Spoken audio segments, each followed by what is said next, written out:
Alrighty, welcome back everyone. We just talked about Notre Dame under Marcus Freeman and how a lot of things are happening up there that haven't necessarily happened over the last couple of years, and it feels like they're hitting just another gear up there in South Bend, and that's a pretty scary thing for all of college football, that's for sure. But let's start to break down this playoff and talk about the SEC and the Big Ten. Obviously, when this playoff agreement was signed, it was the SEC and the Big Ten kind of running the show. They were the ones kind of making the decisions as this unfolded, and they were the ones that got the biggest piece of the pie, whether it comes to revenue or the number of teams they're likely to get in or everything in between. The SEC and the Big Ten came out of this feeling very good about the way that they were going to go into this new playoff, but the question becomes, what happens if they don't necessarily get what they want this upcoming year? What happens if they don't dominate the playoff the way that they're expecting and get 7, 8, maybe even 9 teams into this field and absolutely dominate what they want to dominate, which is the postseason in college football? And there's tons of things that can obviously happen with this. When you talk about college football in pretty much every conference,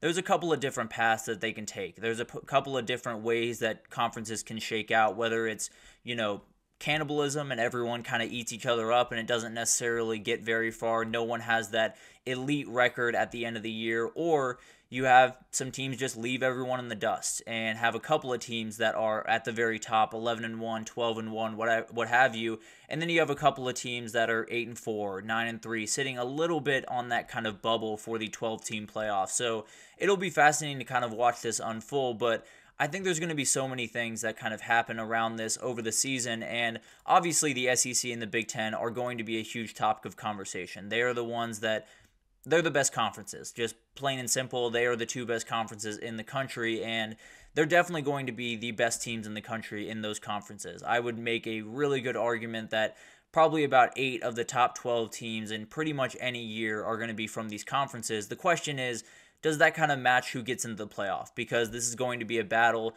across the 12-team playoff where you have to compare these conferences with the, lower level conferences, if you will, the ACC and the Big 12. You're going to have to figure out how they kind of match up with each other and how that all works. And it's going to be fascinating to watch. But obviously, as we talked about, there's 2 paths for every conference, and the SEC and the Big Ten could follow either of them, really. Texas and Georgia are the teams that everyone's pointing to in the SEC. They lead in the odds to win the SEC and win total in the SEC, so they're the teams that absolutely everyone is watching, and they absolutely could be the teams that pull away from everyone. They could be 11-1 at the end of the year, and one be 11-2, one be 12-1 after the SEC championship, and everyone else is like 9-3, 8-4, kind of in that pack that it's going to be a little bit confusing for them. You could also have, Ole Miss or Bama be in this group. Absolutely could leave everyone in the dust, whether it's with UGA or with Texas or with each other, Bama and Ole Miss at the top of the conference. So it'll be fascinating to watch that unfold. Those are obviously the teams that everyone's kind of watching as we get into the SEC. And then in the Big Ten, it's Ohio State and Oregon. These are the teams that everyone's pointing to, and the same exact thing could happen, whether it's Ohio State and Oregon absolutely pulling away from everyone, going 12-1, 11-2, or maybe Michigan joins that group, maybe Penn State joins that group, but those 4 teams kind of stand above everyone else just a little bit, and definitely will be the teams that, if this was going to happen, if there were going to be 2 teams that kind of pull away from the pack, those are likely going to be where they come from, those 4 teams. So it'll be fascinating to kind of watch that unfold. But also, you have a couple other teams that are sitting kind of right on the outside, and what they do probably has more of a inkling of what's going to happen in the playoff. Whether it's Tennessee, obviously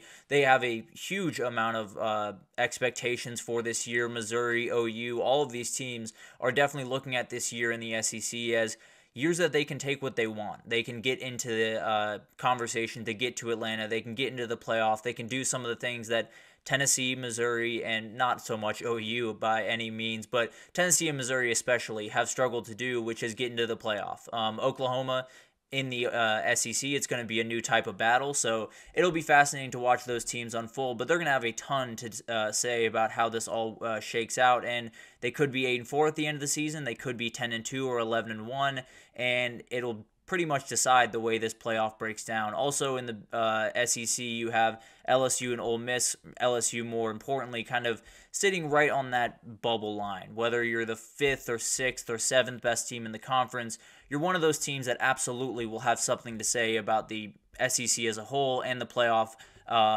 overall, but it'll be fascinating to watch that. And then the Big Ten, you obviously have, Michigan and Ohio State are going to be two of the teams that everyone is watching this year. And then you obviously have the Iowas, the Wisconsins, the teams that absolutely can make some noise if they're going to, have a couple of things break their way throughout the season. Nebraska and USC are two other teams that I'm definitely watching for that, but they could be at 8-4 as well. They could be at 7-5, or they could be at 9-3 and 10-2. So it'll really decide the way that this is going to go in the playoff, because there's been this sentiment around the expanded playoff and the 12 team that we won't really have too many arguments anymore. There won't be this huge battle between the two entities of who's more deserving, who's the better team, all of these battles that happen in the 4-team playoff.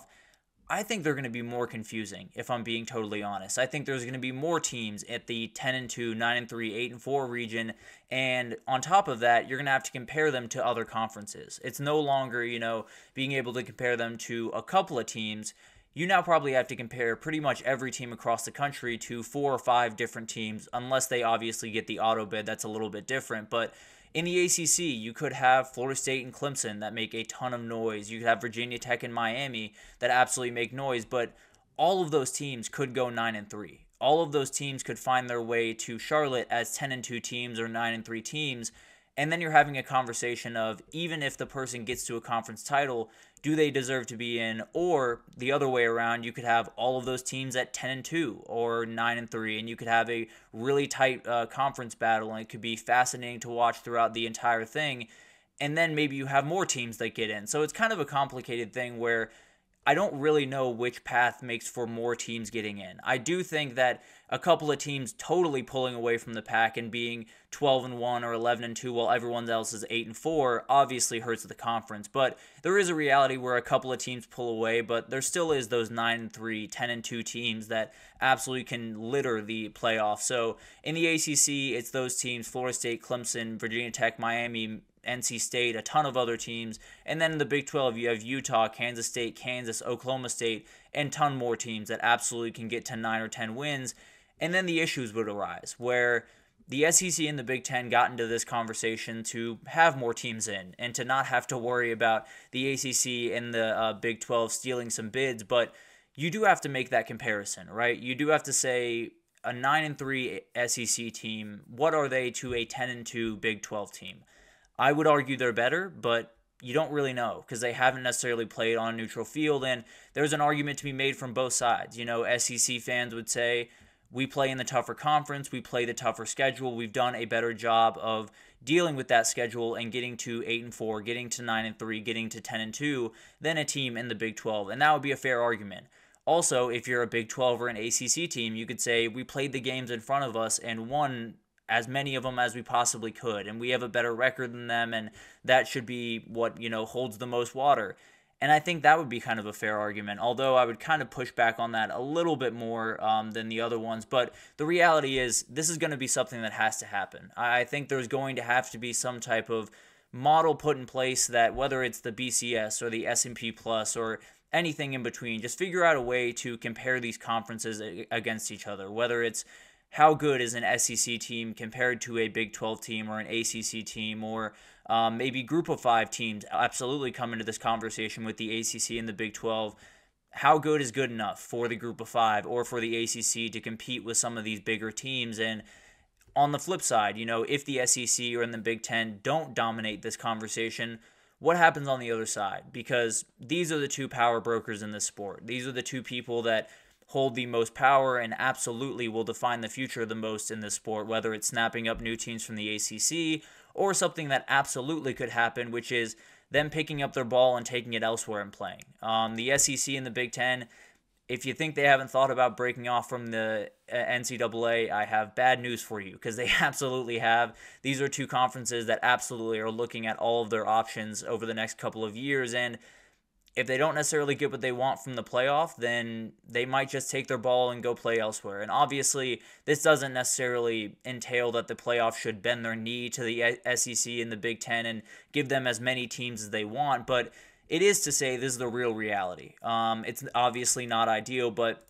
the SEC and the Big Ten didn't sign this deal to get less than, 5, 6, maybe even 7 teams into this thing. They absolutely want to dominate this conversation and be the teams that win the national titles as they have been over the last, decade or so, and be the teams that absolutely dominate this conversation. So it'll be interesting to watch, obviously, whether it's, maybe the ACC and Big 12 have absolute battles and everyone's 10-2 and 9-3, while the SEC has Texas and UGA break away, or the Big Ten has Ohio State and Oregon break away from the pack, and you create kind of a really confusing conversation at the end of the day where you're not just weighing a couple of teams against each other, you're weighing, a whole group of teams against a whole group of another, whether it's 5 against 5 or whatever that looks like. There's going to be a lot of comparison at the end of the year, and there's not a good answer by any means of who's the better team, who's the best or most deserving, or however you want to cut it in the new playoff.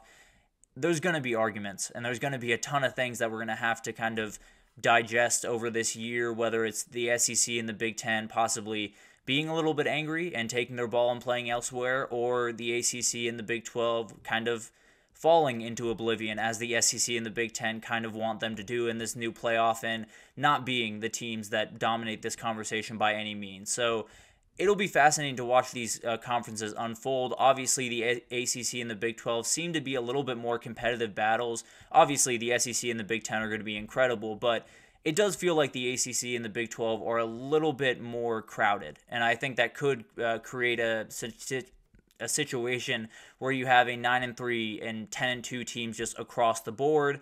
Also in the SEC, you could have teams pull away. It'll be fascinating to watch these conferences unfold and how it affects the playoff, because it's not just going to have effects in 2024. It's going to have effects across the entirety of the sport over the next couple of years, whether the SEC and the Big Ten get what they want out of this deal. And it'll be fascinating to watch, that's for sure, because it'll have wide-ranging implications around the sport, and we'll likely define it for quite some time. But let's take our third break here, and when we come back, we're going to talk about College Football 25. The overall ratings were released for all of the teams, or at least the top 25 teams. I want to break it down because I do have some issues, as I had last week with some of the lists, so we'll break it down right after this, so stick with us.